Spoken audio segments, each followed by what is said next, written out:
Okay, so picture this. Gabriella, 34, totally independent, climbing the corporate ladder like a pro, living in a high rise overlooking the city she's worked so hard to build for herself. Life structured, predictable, kinda perfect, until, well, family drama decides to crash the party. Suddenly, her world of spreadsheets and strategy collides with expectations she never signed up for. And hey, before we dive in, tell me in the comments where you're watching from and what time it is. It's wild how far these stories travel, right? It was a Tuesday evening, and Gabriella was finally letting herself breathe after a brutal 12-hour workday. The city below twinkled like it knew all her secrets, a kind of quiet reward for years of hard work. She was leaning against the granite countertop, a glass of water in hand, when her phone buzzed. The name flashing on the screen made her chest tighten a little, Dad. And right away, she felt that familiar knot of love mixed with anxiety. It wasn't just any call. It was one of those calls that could completely upend your evening, your mood, maybe even your sense of self. She took a deep breath, trying to summon some of that practiced cheerfulness she'd perfected over decades of these interactions. "Hey, Dad, how are you?" she asked, her voice a little too bright, maybe a touch forced. His voice came back clipped, almost mechanical. "No pleasantries. No. How's work, or how's the city, just business?" That was Arthur for you. Efficiency over empathy. Always. "I'm calling about the family reunion next month," he said, and Gabriella felt the tightness in her stomach pull a little sharper. Aunt Margaret's reunion was a rare bright spot in an otherwise complicated family life. Warm, welcoming, no judgment, just a place to breathe. She'd RSVP'd weeks ago, even looking forward to it. "Of course," I said. "I'm really looking forward to it," she said, trying to keep the excitement genuine. Then came the pause, that long, heavy exhale that only her father seemed capable of, the one that always spelled trouble. "About that," he began slowly, as if weighing every word like a scalpel. "I think it might be better if you sat this one out."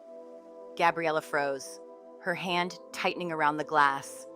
What? She blinked, the city lights suddenly mocking her as she tried to process what he'd just said. She tried to keep her tone even, but it was slipping. "Margaret's fine, right?" she asked cautiously. "Of course," he snapped. "This isn't about her. It's about Jessica and Leo, her cousin Jessica and her fiancé, Leo, the golden couple, the family's shining stars." Gabriella felt a flush of irritation mixed with disbelief. "What about them?" she asked, careful to mask the sarcasm she felt bubbling. Arthur's voice dropped, deliberate and slow, painting a picture she already knew too well. Leo was a regional director at a major corporation. Charismatic, ambitious, destined for greatness. And here she was, 34 single, VP of operations at a nationwide logistics company, being sidelined for what exactly her presence might make Leo uncomfortable. Her father said, because she was, apparently, a potential embarrassment, an office manager. That word hit her like a slap. Despite all the work she'd poured into her career, all the late nights, the promotions, the sacrifices, it counted for nothing in his eyes. She tried to argue, to inject reason, but he wasn't hearing her. To him, her career wasn't a career. It was a placeholder, a convenient excuse to exclude her from the family celebration of what he deemed real success. Gabriella sank onto the couch. The glass of water, long forgotten. The city outside, all lights and life, suddenly felt cold. She thought about the years of trying to earn his respect, trying to prove she could be both competent and successful. And yet, here she was, discounted and dismissed. Her accomplishments invisible. And the more she thought about it, the more the frustration morphed into something sharper. It wasn't just about being told not to go. It was the implication she didn't measure up. And Leo did. Everything she had worked for, everything she was proud of, rendered meaningless because it didn't fit the narrow mold her father valued. For the next few minutes, silence settled between them, punctuated only by the faint hum of the city outside and her own slow breathing. She thought about Aunt Margaret's warmth, the small sanctuary of acceptance that family reunion always represented. And then there was Leo, the golden boy she'd never met, but who had already been elevated to untouchable status in her father's mind. Gabriella's initial shock was giving way to a quiet, simmering frustration, a feeling that was equal parts hurt and righteous indignation. Her world, perfectly ordered and structured, had collided head-on with a messy, unfair hierarchy she'd never asked to be part of. When the call ended, Gabriella stayed in the dark for a while, processing the layers of disappointment and absurdity. The irony of the situation wasn't lost on her. She had spent a lifetime climbing ladders, mastering metrics, and proving herself at work. And yet, a weekend family reunion had turned into a battlefield of expectations and judgment.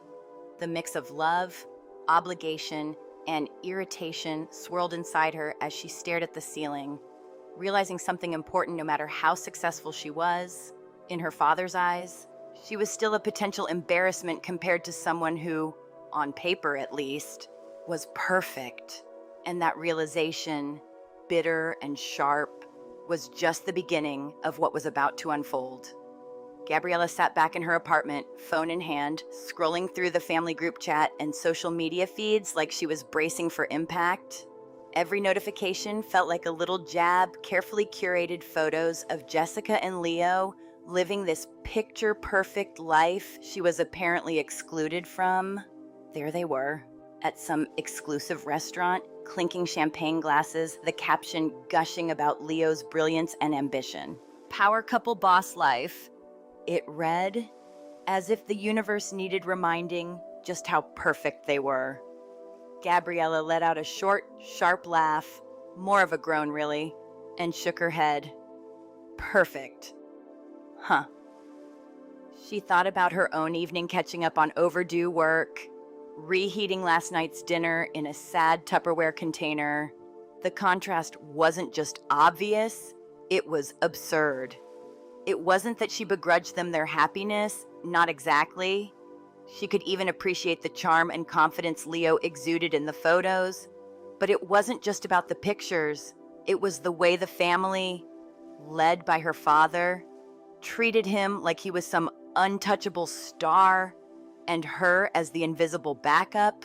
Each post, each comment, every emoji of admiration and praise felt like a spotlight on her shortcomings, a silent reminder that she wasn't enough in their eyes. Her father had elevated Leo before he'd even met Gabriella, painting him as this flawless embodiment of success, and it stung. It really did. She could practically feel his invisible pedestal wobble under the weight of his own construction.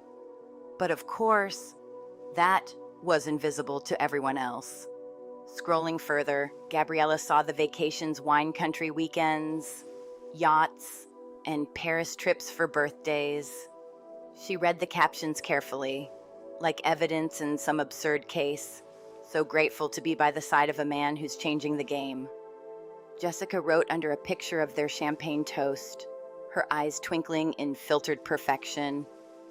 Gabriella let the phone drop to her lap for a second, exhaling sharply, changing the game. Huh, really? She thought of the last business trip she'd returned from Frankfurt, tight schedules, logistics reports, meetings that ran late into the night, and wondered if any of that would ever earn a single nod from her family. She knew the answer. Not a chance. Not unless she was attached to someone with a 5-star title and a glossy social media feed. And here's the weird part. The more Gabriella looked, the more she noticed subtle changes in Jessica, too. She'd always been a little more interested in fashion, in social flutters and glances. while Gabriella buried herself in work, in problem solving, in building a career that mattered. But now, Jessica seemed to have fully absorbed her role as the perfect future corporate wife. The confidence, the airy tones, the carefully angled photos, it wasn't genuine pride or excitement, it was performance, rehearsed to the last detail. Gabriella had seen glimpses of it during video calls, a new way of speaking, of placing words, of redirecting conversations back to Leo's achievements. "Look at this diamond bracelet Leo got me," Jessica cooed during one call, twisting her wrist so the light caught the stones just right. Gabriella forced a smile, muttering, "It's beautiful, Jess," while inwardly feeling like the universe had handed her a front row seat to this little theater. She remembered telling her father she could celebrate Jessica's success, that she genuinely wanted to share in that happiness, but he had dismissed her, brushed her aside, claiming her very presence might cast a shadow on Leo's brilliance. And now, with every post, every picture, the same narrative repeated itself. Her life, her hard-won achievements, were invisible. Leo wasn't just celebrated, he was deified. The irony wasn't lost on Gabriella. The man they'd built up as this corporate genius, a rising star, was actually in her company. And yet, here he was, lionized online, untouchable in the eyes of her family, while she was positioned as the invisible daughter, the nobody, the embarrassment. Gabriella leaned forward, scrolling through more photos, trying to separate emotion from observation, weekend getaways, fancy dinners, Leo holding court in every shot with Jessica clinging lovingly to his arm, each caption carefully crafted to elevate him further, to solidify this image of a man whose life was flawless and whose future was boundless. And her father? Of course. He commented on every post with a gleam of pride that made Gabriella want to roll her eyes so hard it hurt. "That's my future nephew, a real go-getter," he wrote under a picture of them landing in some private jet destination. Her stomach tightened again. She wanted to laugh, scream, maybe cry. It was infuriating and hilarious all at once. The level of selective admiration her father could summon. She tapped on a particularly gushing caption, reading about Leo's latest regional expansion project, the kind of corporate triumphs her father raved about.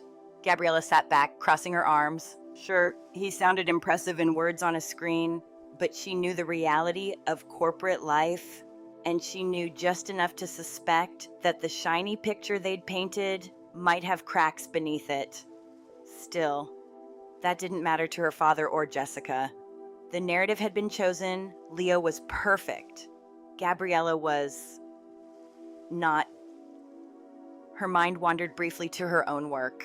She had returned from Frankfurt the previous night, exhausted but proud, managing complex logistics and orchestrating teams across multiple regions. All of that was ignored in the family chat, unseen, unvalued. Instead, she was the invisible foil to a man whose Instagram presence and polished persona commanded admiration. Gabriella shook her head and muttered under her breath, "Unbelievable." The resentment was bubbling, yes, but beneath it, a sharper feeling began to take shape. This wasn't just unfair, it was absurd. And that absurdity, oddly, sparked a tiny flame of determination. If they wanted a performance, well, Gabriella could play along, but she had her own act in mind, one they would never see coming. A few days after scrolling through the carefully curated perfection of Jessica and Leo's online life, Gabriella found herself back at her desk at Dynamics. The familiar hum of fluorescent lights and computer monitors oddly comforting. She was trying, honestly, to focus on reports and quarterly data, to drown out the gnawing irritation that came from watching her family elevate Leo to untouchable status. But something, a tiny flicker in the back of her mind, wouldn't let her rest. Leo, he worked here, intercompany, regional director of the Midwest. And she had a sinking feeling she needed to see for herself what exactly he was up to. It started innocently enough, or at least it felt that way.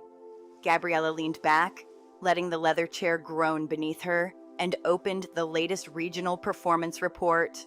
Color-coded charts, spreadsheets, client satisfaction metrics, efficiency ratios, all the numbers she loved to dissect, the raw, unvarnished truth of her world. But as she scrolled to the Midwest region, her eyes widened. A sea of red stretched across the screen, like some kind of visual slap. Missed targets, declining efficiency, client complaints stacking up in alarming numbers. Her brow furrowed, and she leaned closer, squinting as if the monitor might rearrange itself to make the problem disappear. But no, it was all there, glaring and undeniable.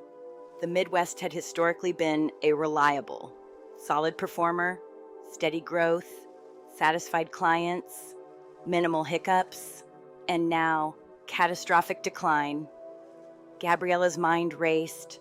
She clicked open the personnel file, already preparing the conference call in her head, the question she'd need answered, and then she saw it. The name at the top of the regional leadership chart, Leo Martinez. She blinked, leaning back with a hiss of air. Could it really be him?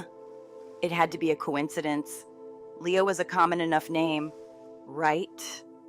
But the profile picture loaded, and there he was, smug smile, perfectly coiffed hair, the kind of self-assured expression that could charm a room but apparently not run a region effectively. Gabriella pinched the bridge of her nose, a quiet laugh escaping her. Of course it was him. The universe had this twisted sense of humor. Her disbelief was quickly replaced by a cold, simmering clarity. She had numbers now, objective, uncompromising numbers that told a story far different from the one her father and cousin had been peddling online. She leaned forward, fingers hovering over the keyboard, and began to dig deeper. Historical data for the past 3 years showed the previous director's metrics. All solid green across the board, consistent growth, low turnover, high client satisfaction.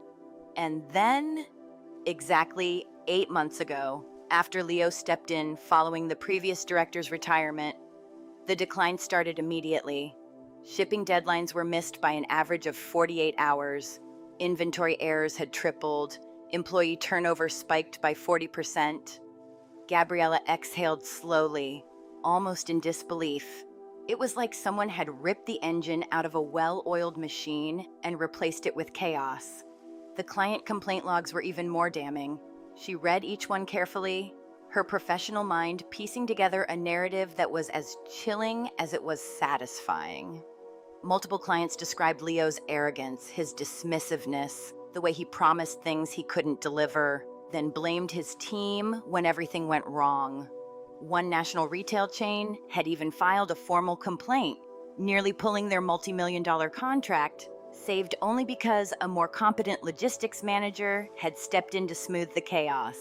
Gabriella leaned back, letting the enormity of it settle in.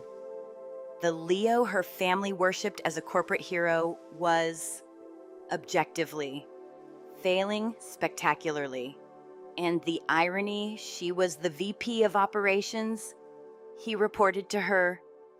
That thought alone sent a strange thrill through her, a mix of professional satisfaction and personal vindication. Her father had sidelined her to protect Leo's ego. Unaware that he had just handed Gabriella the ultimate upper hand, she could act decisively, with all the authority her position afforded her. But first, she needed more. Data was clear, but human intelligence would fill in the blanks. She reached out to Sarah, her trusted HR director, someone sharp, no nonsense, and fiercely discreet. A video call was scheduled and Gabriella explained the situation.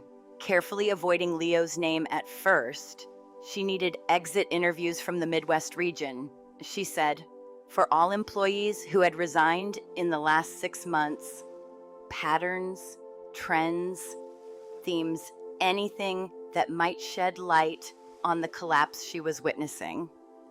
Sarah nodded, already anticipating the red flags. I've noticed the turnover spike myself, she said. I'll get you the files by end of day. Confidentiality, of course, assured. Gabriella felt a flicker of relief. By that afternoon, the files landed in her secure inbox. She spent the next 2 hours reading through them, notes highlighted and mentally cross-referenced. Every resignation cited the same themes: micromanagement, lack of strategic vision, credit stealing, dismissiveness, inappropriate jokes, a toxic boys' club culture. Gabriella's pulse quickened as she digested the details, each anecdote adding weight to the picture forming in her mind. One senior logistics manager, respected for over a decade, had even described how Leo stole a proposal for a new efficiency system, presenting it as his own, then botched the implementation, costing the company hundreds of thousands of dollars. Each page was like a nail, each interview a hammer driving the truth home. And then there was the ethics hotline submission, filed anonymously just a week prior. Keywords flagged it directly to Gabriella: an HR expense report fraud, personal dinners claimed as client meetings.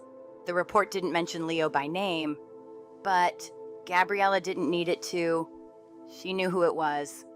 She leaned back in her chair, a grim smile touching her lips.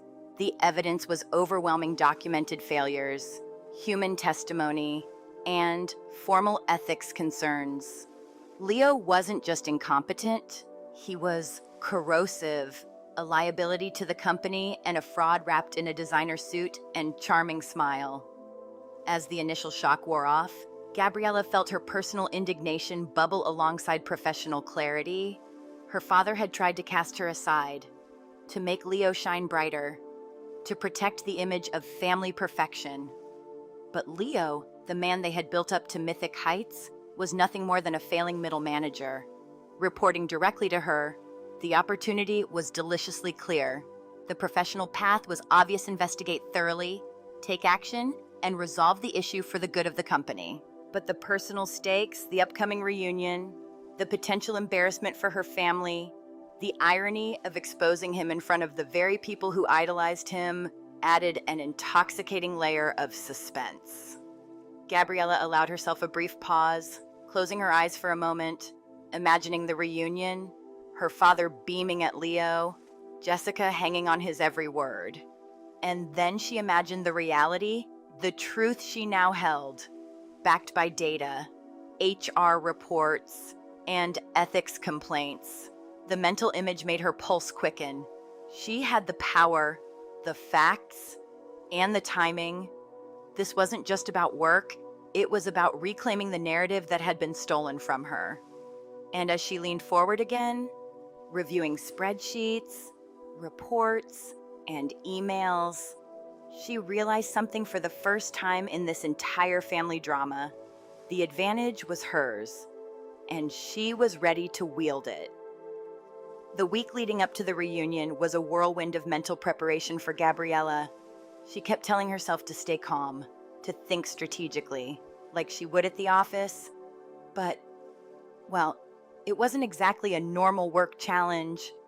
This was her family, her father, Jessica, and that insufferable Leo. And now she had the upper hand, armed with performance reports, HR exit interviews, and ethics complaints, all proving Leo wasn't the golden boy everyone believed him to be. It was almost too perfect. Almost. She paced around her apartment, phone in hand, running through possible scenarios in her mind. Should she be subtle, play it cool, or drop the bomb immediately, make it undeniable, right from the start? Part of her wanted the satisfaction of seeing the shock on their faces, especially her father's smug expression that assumed she was the nobody, the invisible daughter. But the professional side of her, the VP of operations, who could never let emotion cloud judgment, cautioned patience, timing, and control. She needed the right moment, The right audience, the right impact. She muttered under her breath, patience. Gabriella, just like in logistics, timing is everything. And then there was the outfit. Oh, the outfit. She opened her closet, staring at rows of suits and dresses, trying to balance authority and approachability, strength and subtlety. She dismissed the obvious power suits. They would scream corporate and tip off her father immediately. Too obvious. She needed something that said, I belong here, I'm calm, I'm confident, and oh yes, I am completely in control. After a few tense minutes of debate with herself and several discarded options, she settled on an elegant, understated navy blue dress. Professional, relaxed, refined. The kind of dress that didn't need to shout to be noticed. A few simple pieces of jewelry, low heels, nothing flashy, enough to suggest she was comfortable in her own skin. Unshakable, yet approachable. Perfect. She gave herself a nod in the mirror, whispering, subtle power, subtle power. Then came mental rehearsals. Gabriella ran through dialogues, imagining Leo trying to charm his way out of confrontation, Jessica's adoring smile faltering, her father scrambling to regain control. She rehearsed her tone to keep keeping it even, calm, professional. But her internal commentary slight, sarcastic, playful crept in. Oh, he's going to be in for a surprise. Wait until he realizes I'm the VP and he's just a red flag in a spreadsheet. That thought alone made her suppress a grin. Gabriella also had to prepare for the emotions, hers and theirs. This wasn't just a business meeting. This was personal. Leo would try to charm, deflect, maybe even intimidate, and her father would inevitably try to protect him. She rehearsed that part too, deciding how to stay composed, how to let facts speak louder than his smarmy charm.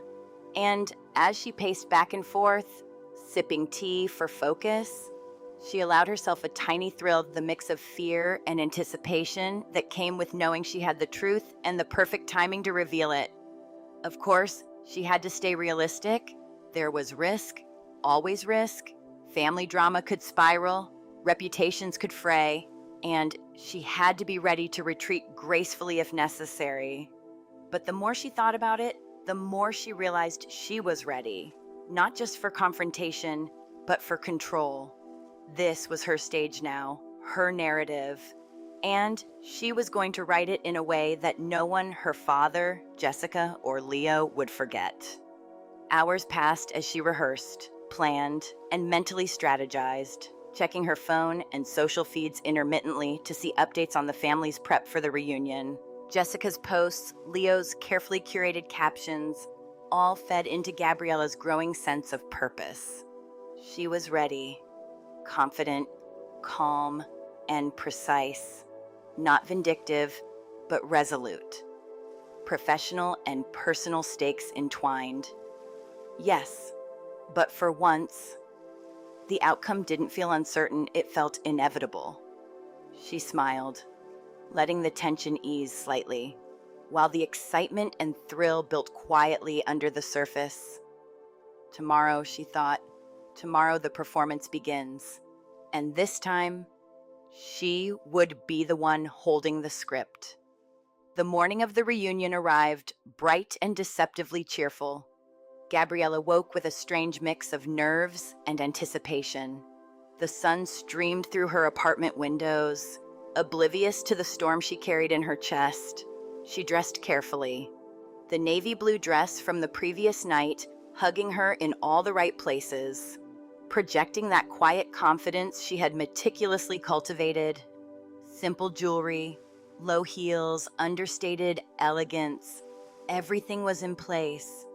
She paused in front of the mirror, letting her gaze linger, taking a slow breath. This wasn't just about attending a family party. This was about making a statement, reclaiming the narrative that had been stolen from her, and timing it perfectly. The drive to Aunt Margaret's house was a study in controlled calm. Hands steady on the steering wheel, Gabriella repeated scenarios in her mind. The casual greeting, the mingling, the observation, the ultimate confrontation. Each step rehearsed, but flexible, ready for any curveballs her father, Yasaner, or Leo might throw. The leafy suburb welcomed her with its quiet charm, neighbors waving, birds chirping an innocent backdrop for what would soon be a battlefield. She pulled into the long driveway, noting cars lined along the street and the faint hum of laughter and music drifting from the backyard. Perfect. Everything was in place. Stepping out of the car, Gabriella inhaled deeply. Stone path underfoot, garden in bloom. The subtle scent of roses, it all contrasted sharply with the turmoil inside her. She walked toward the backyard, a measured pace, shoulders relaxed, head held high. Distant cousins nodded in surprise as she passed. She returned their gestures with a calm smile. Small talk, casual compliments, weaving herself seamlessly into the party. Aunt Margaret spotted her first. A wide, genuine smile spreading across her face. "Gabriella, you made it!" she exclaimed, pulling her into a warm hug. Relief, love, and approval flowed through that embrace, a balm to the tension Gabriella carried.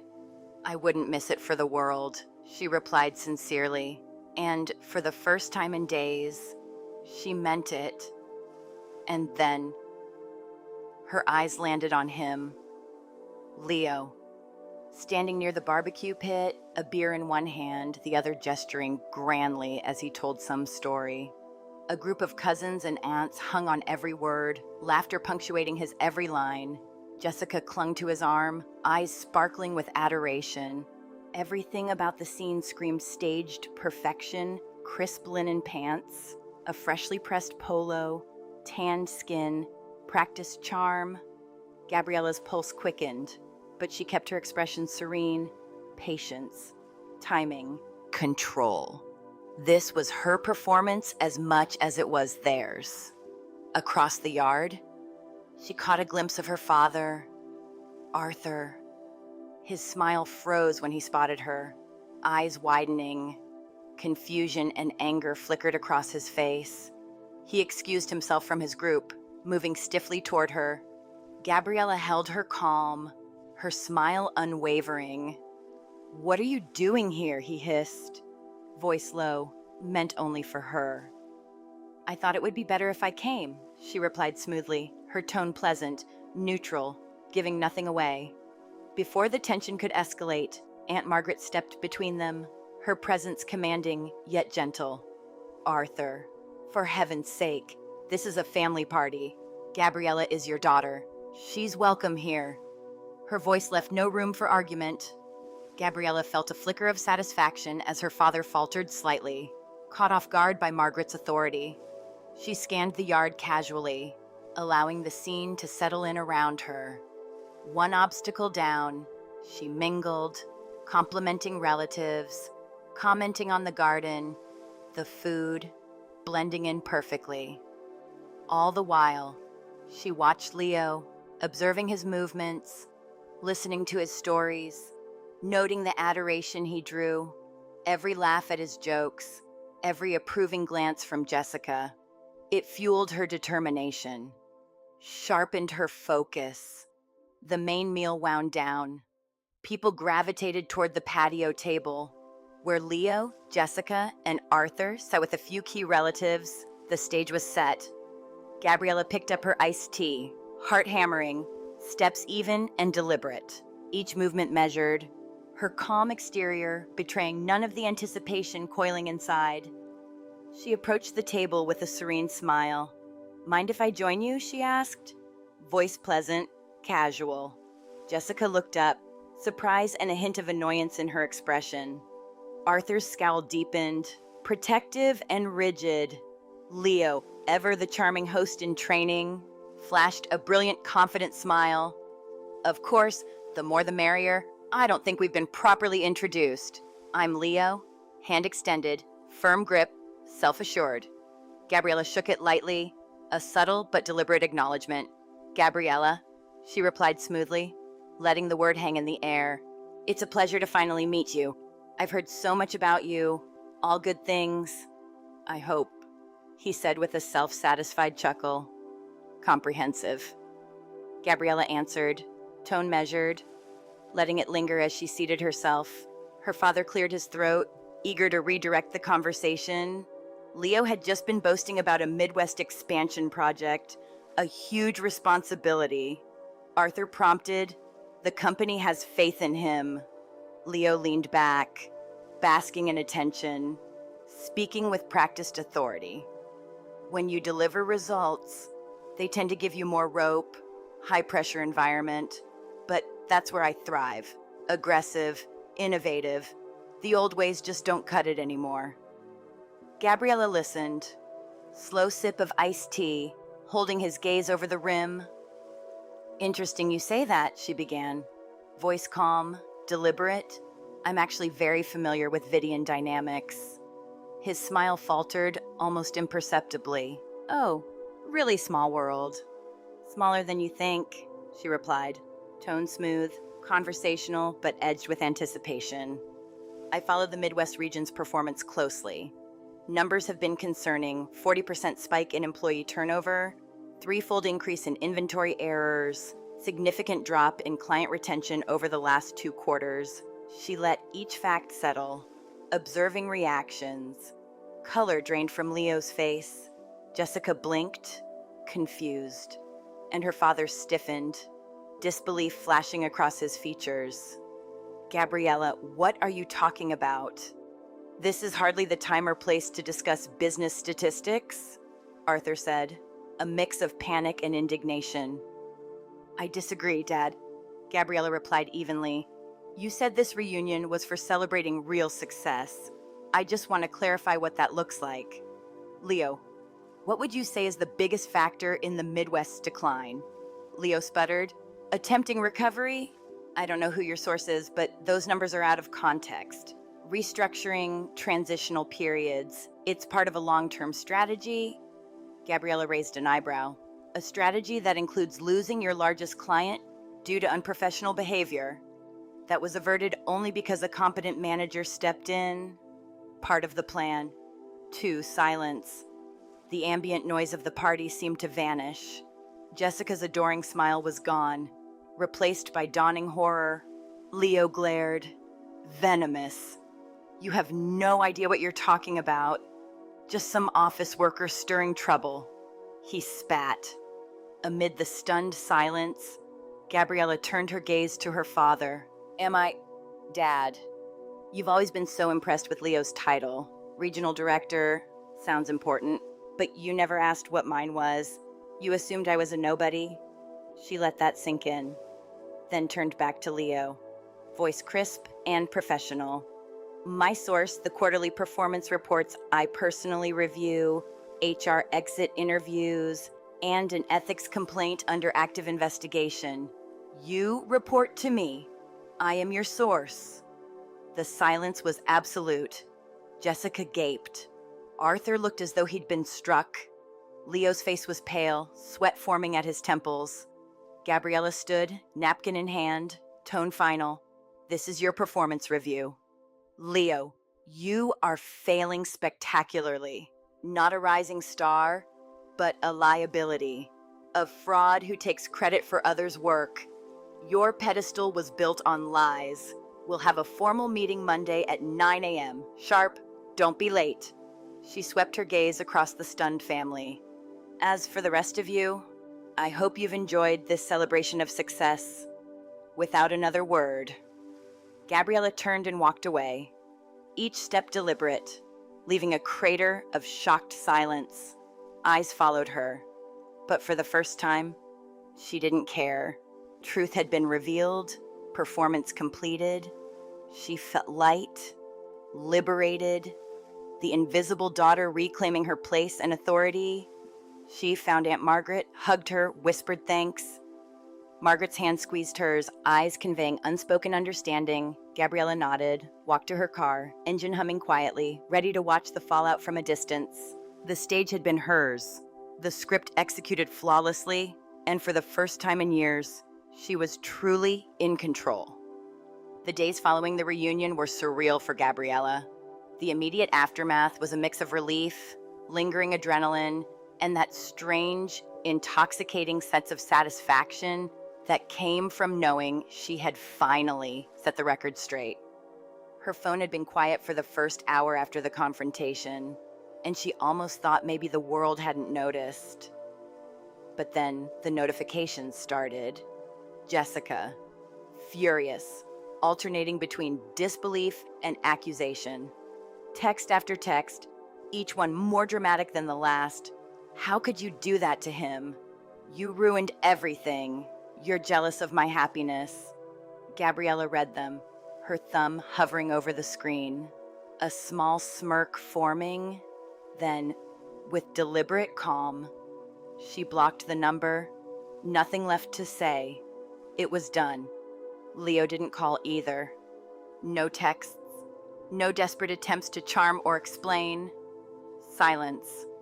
Gabriella found herself oddly impressed by the quiet. He knew, and in that silence lay his acknowledgement of defeat. He had no ground to stand on, not against the evidence, the reports, and Gabriella's unwavering authority. That quiet was the loudest response of all, a tacit confession that the pedestal everyone had placed him on was hollow. Her father, Arthur, on the other hand, was a different matter entirely.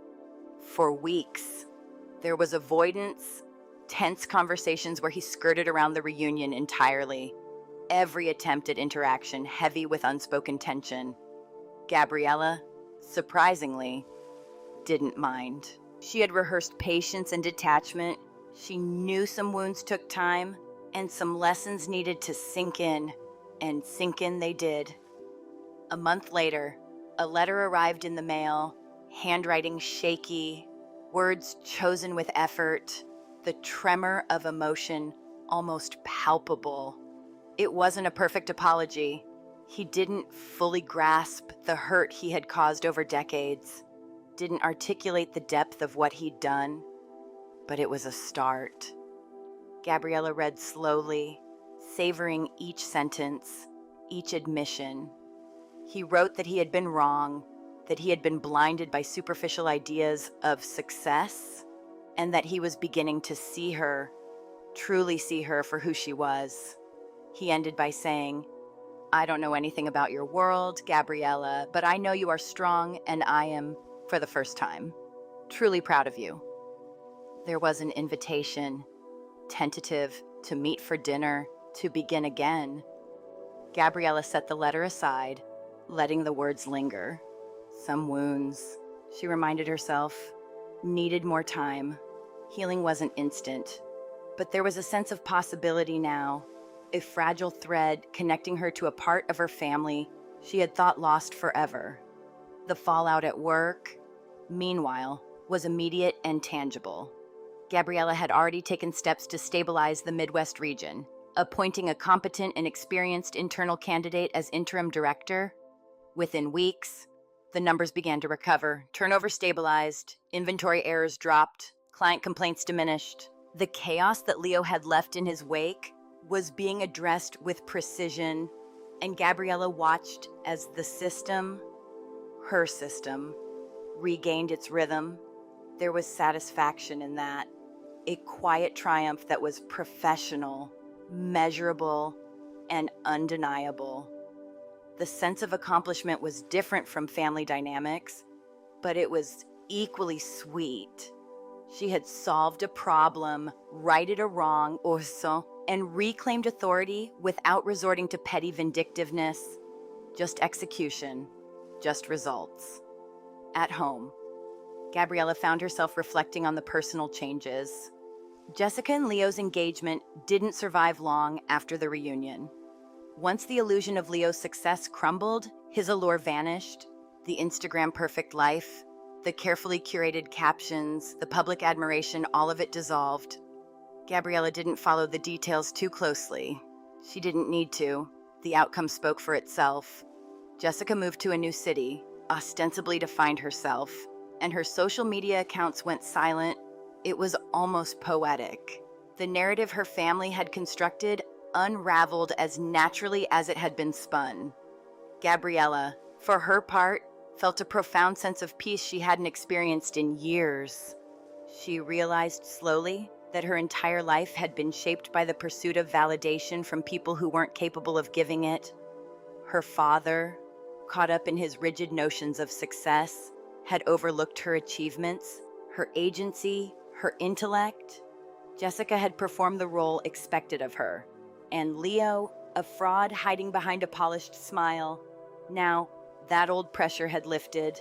The reunion, in its own chaotic, dramatic way, had set her free. She was no longer the daughter sidelined, the niece dismissed, the relative measured against someone else's carefully constructed fantasy. There were still shifts in family dynamics. Some relationships, like the one with Jessica, were likely irreparably damaged. That was fine. Gabriella no longer needed to compete or compare. Others, like her father, were tentative, moving cautiously toward reconciliation. She allowed herself to hope, but cautiously, understanding that trust and respect weren't rebuilt overnight. The possibilities were what mattered: the foundation of truth, honesty, and mutual recognition of worth. And for the first time, she felt like she was standing on that foundation herself. In her professional life, Gabriella's confidence deepened. She had confronted incompetence, stabilized a critical division, and done so while navigating deeply personal entanglements. Her authority was reinforced, her judgment validated. She moved through her days with the ease of someone who had faced both professional and personal chaos and emerged intact, stronger, and most importantly, unshaken. The lessons were clear: competence, integrity, and patience would always outlast charm, arrogance, and superficial appearances. The validation she had sought externally, desperately, for years, had been replaced with a steady, internal acknowledgement of her own strength. Gabriella also noticed subtle, almost imperceptible shifts in her family's behavior. Her father's tone softened when they spoke. Conversations were tentative, careful, but present. Aunt Margaret's warm encouragements reminded her that some connections endured, regardless of previous misunderstandings. And while Jessica's silence was bitter, it also marked a necessary boundary, a separation that allowed Gabriella to occupy space without judgment or comparison. There was relief in that, an almost meditative freedom to exist as herself, fully, unapologetically, in quiet moments. Gabriella reflected on the reunion itself. Walking away from that table, leaving stunned expressions and silent awe behind her, had been transformative. The act of standing firm, of combining truth with timing, had empowered her in ways she hadn't anticipated. It was no longer just about setting the record straight, it was about claiming her narrative, embracing her achievements, and finally acknowledging that she defined her own success. Not her father, not her cousin, not Leo, her alone. Even mundane daily routines carried new weight. She could sip her morning coffee without the nagging comparison to someone else's curated life. She could review reports without the shadow of family judgment lurking in the back of her mind. The reclamation of self was subtle, integrated into every action, every decision. The reunion had been a catalyst, yes, but the long-term change was hers to maintain, nurture, and protect. Gabriella felt a quiet pride, the kind that didn't need applause or external validation. It radiated from her sense of competence, integrity, and authenticity. She thought about the future, the tentative dinner with her father, the careful rebuilding of trust, the possibility of authentic recognition. It wouldn't be instantaneous, but it was possible. And more importantly, she approached it with calm assurance, grounded in the knowledge of her own worth. The chaos of the past, the exclusion, the ridicule, had been countered with precision, patience, and an unshakable adherence to truth. Gabriella's sense of identity, both personal and professional, was no longer contingent on anyone else's approval. In the weeks and months that followed, Gabriella moved forward with clarity and purpose, At work, she implemented systemic improvements, mentoring her team, reinforcing accountability, and fostering an environment where competence and integrity were rewarded. At home, she navigated family relationships with discretion, maintaining boundaries while allowing for cautious rebuilding where trust permitted. The lessons of the reunion lingered, a constant reminder that respect, authority, and personal agency were hard-won and worth defending. Gabriella often paused to reflect, sipping tea or reviewing reports, letting herself appreciate the equilibrium she had restored. The story of the reunion, once a source of tension and anxiety, had become a symbol of resilience and empowerment. She no longer sought validation from the people who had dismissed her. Instead, she acknowledged her achievements, her strength, and her ability to confront both personal and professional challenges with grace, strategic thinking, and unwavering confidence. She was Gabriella, VP of Operations, daughter, niece, cousin, but above all, the architect of her own success. And that truth, quiet yet formidable, was entirely hers. So, Gabriella walked away from that reunion, not just vindicated, but stronger personally and professionally. She reclaimed her space, her authority, and finally embraced her own definition of success. Life didn't magically fix itself, but she gained clarity, confidence, and a sense of peace she hadn't felt in years. It's a reminder that sometimes standing up for yourself, even in messy, emotional situations, is exactly what you need. If you enjoyed this story, feel free to like, share, or subscribe for more stories like this. It means a lot.